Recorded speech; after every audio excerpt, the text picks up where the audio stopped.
Akram to Howe. Howe has chopped it back onto his stumps and he's out.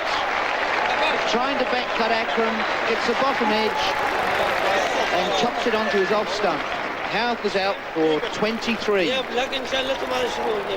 This delivery from Akram wasn't all that far away from the off stump. It keeps low. Harth is looking to cut it, gets the bottom edge and drags the ball into the stumps. He's out. Bowled Akram for 23. Akram to Reed. Oh, and it's bowled in leg stump. Reed trying to leg glance, gets too far across his stumps, and Akram has hit his leg stump, and Reed's out for 24, and New Zealand lose their third wicket at 84. Reed looking to play the ball on the leg side, goes a bit too far and leaves the leg stump exposed. New Zealand at 88 for 3. Jeff Crow facing Akram. Full toss. Nicely played by Jeff Crow. The chase for Hafiz, but it's travelling too quickly for him. And Jeff Crow takes his first boundary. 92 for 3, New Zealand. Akram bowling to Jeff Crow. Oh, good ball. Appeal for LBW, and Jeff Crow is out. LBW to Akram for 6. Akram gets his third wicket, and New Zealand are now 92 for 4. Wasim Akram, left arm over the wicket. This ball landing on about the line of the stumps, hits him well back, hitting about middle stump. Oh, that's an easy catch to second slip, and that's the valuable wicket of Martin Crow gone. Javed Miandag took the catch, and New Zealand now on real strife. Crow out for 57. It's 205 for 8. The ball from Akram was wide. Crow went for it, and it was quite an easy catch to Javed Miandag at second slip. Took it well.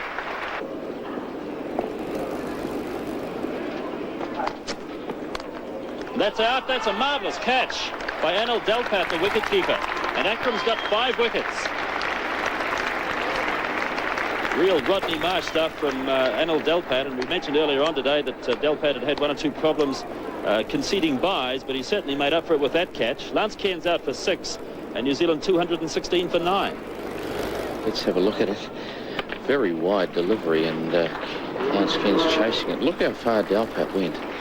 Almost in between first and second slip.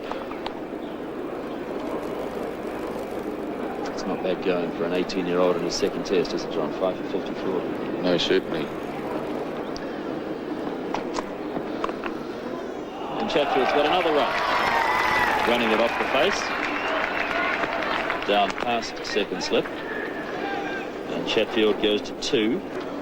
And the score 219 for 9. Bracewell facing Tahi and Nakash. And that's just spooned up, and what a simple catch. Taken by Rashid Khan at extra cover, and that's New Zealand all out for 220, so a first innings lead to Pakistan of 54 runs. So let's watch the dismissal again. Yes, well, this was a shortish delivery just outside the off stump, and Bracewell just spooned a catch out to Rashid Khan at mid-off. New Zealand collapse on the third morning to be bowled out for 220, a deficit of 54. Showing that he's to be a bowler of the future, Wasim Akram takes 5 wickets and dominates the New Zealand batsmen with his raw pay. So now John Reed will face Akram. And it's down the leg side, and there's an appeal for a caught behind, and John Reed's out. Caught by Anil Delpat for no score, and New Zealand lose their second wicket at 5. Let's have a look at it. The bat out there just got the little nick on it. Delpat was there, moved very quickly, took a good catch low down. Akram. He's bowling to Howarth. And Jeff Howarth is out. He's been caught at first slip. Howarth plugging forward to the ball from Wasim Akram. Akram bowling his first ball.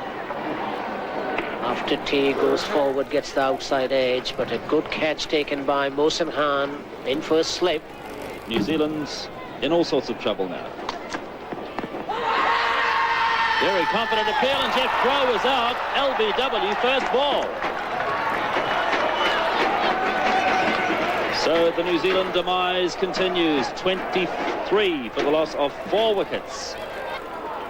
Let's have a look at this dismissal. Pitching just in line with the off stump and cutting back. Jeff Crow not going forward all that much. And now with Akram being on a hat-trick, the field strengthened, 2 men in close and catching positions in front of the wicket. The hat-trick has been avoided. Jeremy Coney's off the mark straight away. Coming up, And Ian Smith is still going to have to contend with left arm over the wicket bowlers because Akram has replaced Mudasa. And Ian Smith is out, caught at second slip. Wasim Akram takes his 4th wicket. New Zealand are 7 wickets down, 217 on the board, 61 still required for victory. So the balance now perhaps in Pakistan's favour. 61 runs still required for victory. 2 slips in a gully. 3rd man a cover and a mid-off on the offside for Wasim Akram, bowling left arm over to the right-handed Lance Cairns. On the leg side, a mid-on, a mid-wicket and a long leg. Oh, and Lance Cairns has been hit very hard indeed on the head. He tried to duck out of the way of it. Akram dug it in short. Cairns not wearing a helmet. You heard the ball hitting Lance Cairns. And the St John's ambulance man very quickly onto the wicket area. He took a solid blow indeed. Akram fired it in short. Lance Cairns turned away. 61 runs shy of victory. A helmetless Cairns is hit in the head and was taken to hospital. It was one of those sort of decisions of mine to go out there without a helmet because the wicket was so flat that nobody was getting it much above bail height. And Akram gave me this bouncer. I didn't pick it up. It hit me in the temple. I didn't realise at the time he'd knocked me out. I just hit the deck and I thought, I'd just sort of fall over, whatever. And I was quite a mess. I wasn't capable of going back out there to bat. Even though I sat in the tunnel, I still had my pads on and I was going to try and go out there, but I had no chance. New Zealand staring defeat in the face here. The situation very tight for New Zealand and all these problems are creeping in. It's a reflection on the fact that we're now into the tail enders, of course. And that's a short one. Bracewell's hooking. It's in the air, but it's going to be safe, and it's going to be 4 down fine leg. Harpies can't catch up with it.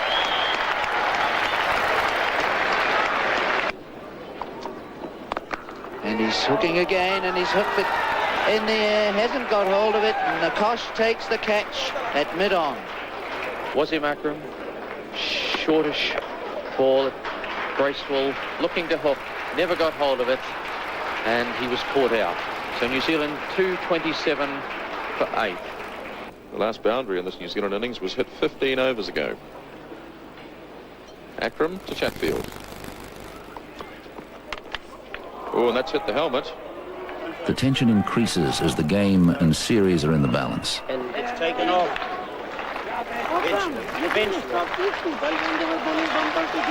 I'm sure you can hear what Mirdad is saying. And he's telling Fred Goodall that Headley was bowling bounces to Akram. A warning, right? Why warning? I just want to know why warning. Because there is nothing in the room. You're not allowed to bowl. Yes, there is. I can take him off eventually if he continues to do it. By God, we will.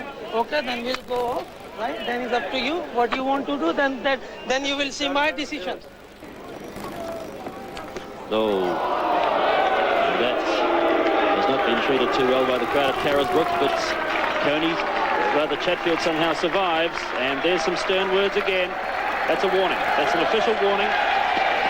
Once again, could you say that? Dad doesn't want to know about it. So the afternoon session finishes with more than a hint of controversy. New Zealand needs 25 runs. Pakistan need 2 wickets. And it's edge. And dropped. What a start to the session. Driving through the onside. It's away through mid-wicket. They'll certainly get 2. They'll be looking for 3. No, they're content to take 2, and that's Jeremy Coney's 100. Nakash to bowl to Chatfield. Well, nicely turned by Chatfield. This could be 4. Indeed, it is 4. Oh, and that's bounced away, and there'll be a run. Yes, he called for a single, Chatfield. Played it well. 2 runs now needed by New Zealand. 400 minutes. Jeremy Coney has been batting, facing Nakash. Works it away on the onside. This is 1 run. Are they going to come back for the second? Here comes the throw from Hafiz.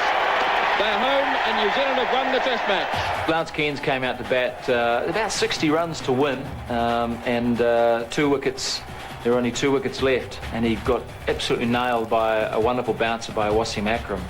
And for some reason, Lance wasn't wearing a helmet, and he was groggy. He was out for the count. He went to hospital, and he wasn't to be seen again, although he wasn't required, because Ewan Chatfield, the great number 11, came out and joined Coney, and they put on 50 for the last wicket, and what was, to me, the most extraordinary stand that I've ever witnessed, particularly because you just never felt that Ewan Chatfield was going to do it. But he, in fact, dominated the strike. He scored 24 himself, and it'll go down as one of the most memorable victories that we've ever had. Chatfield finished with his highest ever score in seeing New Zealand to victory. Coney's unbeaten 111 was the key. Wasim Akram single-handedly carried the Pakistani attack as he'd do for many years to come. In just his 2nd test, he had taken 10 wickets in a match. Wasim Akram, one of the most difficult bowlers I think any batsman could ever face. Moves the ball late, always extracts something out of the pitch. He's one of those guys that doesn't run very far. He's on batsmen very quickly. One of the great cricketers of all time, and even Sir Donald Bradman acknowledged that before his death. Wasim Akram, I remember him as a young, skinny man playing one-day cricket in Australia, and we thought, who is this left-hander? Because he knocked over Australia at the MCG one night in a day-night game, and never heard of him. And the next thing you know, he's getting 10 wickets in a test match. Very fast arm action, very difficult to pick up. And when you first play against him, it's a real battle. And for him to get 10, he used to swing the ball back in, get the LBWs, get the bowls, and do it at a great pace. And he burst onto the scene, and he's still around. New Zealand were a side on the up, and following on the success of this series would defeat Australia on Australian soil for the first ever time. Pakistan would rebound with a decisive victory over Sri Lanka.